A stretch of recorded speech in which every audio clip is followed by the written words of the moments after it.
बच्चों, आपकी आरोह कक्षा 11 जो आपकी हिंदी आधार की पाठ्य पुस्तक है, इसमें हम प्रेमचंद की नमक का दारोगा कहानी को पढ़ रहे थे। उसको आगे कंटिन्यू करते हैं। पेज नंबर 14, पेज नंबर 14 आप ओपन करिए।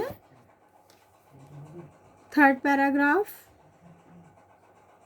देखिए, मैंने बता दिया था आपको पिछली क्लास में कि वंशीधर को कैसे नौकरी से हाथ धोना पड़ा। नमक के दारोगा पद पर वे आसीन थे, उनको ईमानदारी के चलते अपनी नौकरी से हाथ धोना पड़ा, लेकिन उस बात के लिए उसके लिए कहीं ना कहीं ग्लानि वंश उनको पंडित अलोपी दीन को भी हुई। इसलिए उन्होंने क्या किया कि वो वापस उनके घर आए। किसके? वंशीधर के। तो उनके पिताजी जो वृद्ध मुंशी जी थे, उनसे कुछ बातचीतें हुई। उसी में आगे देखिए आप लोग। पंडित अलोपी दीन ने वंशीधर से कहा, दरोगा जी इसे खुशामद न समझिए। उन्होंने क्या किया था, उनको नौकरी ऑफर की थी, जॉब ऑफर की थी। बोले इसे खुशामद न समझिए, खुशामद करने के लिए मुझे इतना कष्ट उठाने की ज़रूरत न थी। उस रात को आपने अपने अधिकार बल से मुझे अपनी हिरासत में लिया था, किंतु आज मैं स्वेच्छा से आपकी हिरासत में हूँ। मैंने हजारों रईस और अमीर देखे हैं। रईस और अमीर, बहुत पैसे वाले और ठाट बाट वाले लोग देखे। हजारों उच्च पदाधिकारियों से काम पड़ा, मतलब बड़ी बड़ी पोस्ट वाले ऑफिसर्स से मेरा काम पड़ा, किंतु मुझे परास्त किया, मुझे हराया। परास्त करना मतलब हराना। तो आपने, मैंने सबको अपना और अपने धन का गुलाम बनाकर छोड़ दिया था। मतलब बताया था ना स्टार्टिंग में आपको कि वे लक्ष्मी के बड़े उपासक थे। वो जानते थे कि पैसे से सब काम बनाया जा सकता है। मुझे आज्ञा दीजिए कि मैं आपसे कुछ विनय करूं, कुछ विनती करूं, कुछ कहूं। वंशीधर ने अलोपी दीन को आते देखा तो उठकर सत्कार किया। वंशीधर ने देखा अलोपी दीन को तो उनका सत्कार किया, किंतु स्वाभिमान के साथ समझ गए कि महाशय मुझे लज्जित करने और जलाने आए हैं। ऐसा सोचा किसने? वंशीधर ने।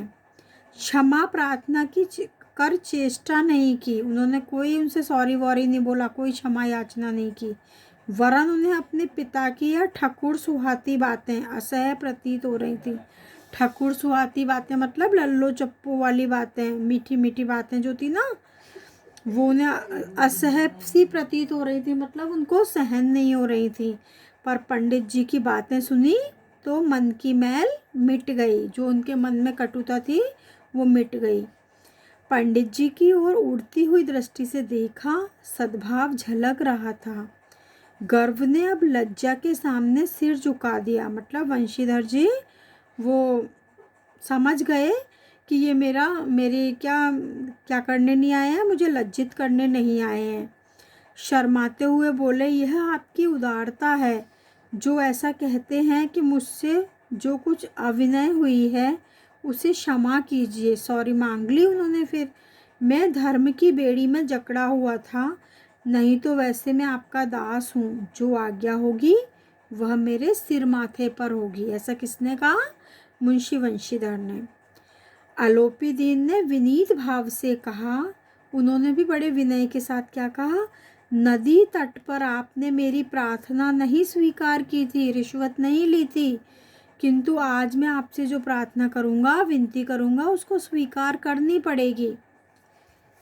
अगले पेज पर आइए आप लोग। वंशीधर बोले, मैं किस योग्य हूँ, किंतु जो कुछ सेवा मुझसे हो सकती है उसमें त्रुटि ना होगी, उसमें कोई भी गलती नहीं होगी, कोई त्रुटि नहीं होगी। अलोपी दीन ने एक स्टाम्प लगा हुआ पत्र निकाला और उसे वंशीधर के सामने रखकर बोले, इस पद को स्वीकार कीजिए और अपने हस्ताक्षर कर दीजिए। मैं ब्राह्मण हूँ, जब तक यह सवाल पूरा न कीजिएगा द्वार से न हटूंगा। वो जो उन्होंने जॉब ऑफर की थी उनको मैनेजर की, वो लेटर निकाल के उनको दिया और कहा कि इस पद को स्वीकार करके अपने साइन दो और जब तक आप मेरी बात नहीं मानोगे मैं जाऊंगा नहीं आपके दरवाजे से।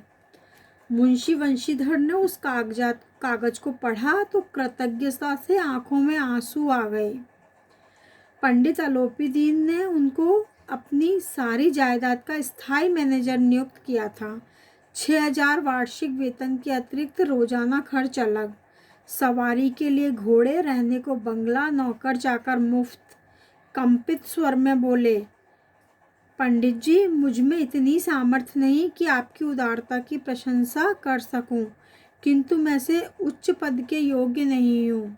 कौन बोला ये सारी बातें? वंशीधर। अलोपीदीन हंसकर बोले, क्या बोले अलोपीदीन हंसकर? मुझे इस समय एक अयोग्य मनुष्य की ही जरूरत है। वंशीधर ने गंभीर भाव से कहा, यूं मैं आपका दास हूँ। आप जैसे कीर्तिवान सज्जन पुरुष की सेवा करना मेरे लिए सौभाग्य की बात है, किंतु मुझ में न विद्या है, न बुद्धि, न वह स्वभाव जो इन त्रुटियों की पूर्ति कर देता है। ऐसे महान कार्य के लिए एक बड़े मर्मज्ञ अनुभवी मनुष्य की जरूरत है। लेकिन अलोपीदीन ने क्या किया? अलोपीदीन ने कलमदान से कलम निकाली, पेन निकाला पेन केस में से और उसे वंशीधर के हाथ में देकर बोले, न मुझे विद्वता की चाह है, न अनुभव की, और न ही मर्मज्ञता की, न कार्यकुशलता की। इन गुणों के महत्व का परिचय मैं खूब पा चुका हूँ। कहाँ पा चुके थे वो? नदी किनारे पा चुके थे ना। अब सौभाग्य के और सुअवसर ने मुझे वह मोती दे दिया है जिसके सामने योग्यता और विद्वता की चमक फीकी पड़ जाती है। यह कलम लीजिए, अधिक सोच विचार न कीजिए, दस्तखत कर दीजिए। परमात्मा से यही प्रार्थना है कि वह आपको सदैव वही नदी के किनारे वाला बेमुरब्बत, उद्दंड, कठोर परंतु धर्मनिष्ठ, धर्म का पालन करने वाला दरोगा बनाए रखे। अब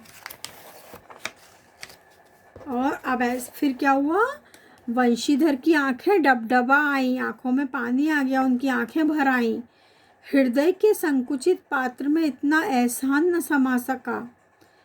एक बार फिर पंडित जी की ओर भक्ति और श्रद्धा की दृष्टि से देखा और कांपते हुए हाथ से मैनेजरी के कागज पर हस्ताक्षर कर दिए और अलोपीदीन ने प्रफुल्लित होकर, खुश होकर उन्हें गले से लगा लिया। तो देखिए ईमानदारी और धर्मनिष्ठा कितनी ज़रूरी है समाज में। अब देखिए प्रेमचंद जी के लेखन में जो मैंने आपको एक बात बताई थी, आदर्श स्थापित करने वाली बात, वो यहाँ पता लगी अब आप लोगों को कि बाद में वो आदर्श स्थापित कर देता। नहीं तो सच्चाई, ईमानदारी और निष्ठा से लोगों का क्या हो जाता? विश्वास उठ जाता। समाज में लोग बुरे ही रहना पसंद करते। इसलिए उनकी कहानियों का अंत, स्टार्टिंग की जो उनकी कहानियाँ थी, वो इस प्रकार का सुखद अंत होता है उनकी कहानियों का। ठीक है, समझ आया आप लोगों को?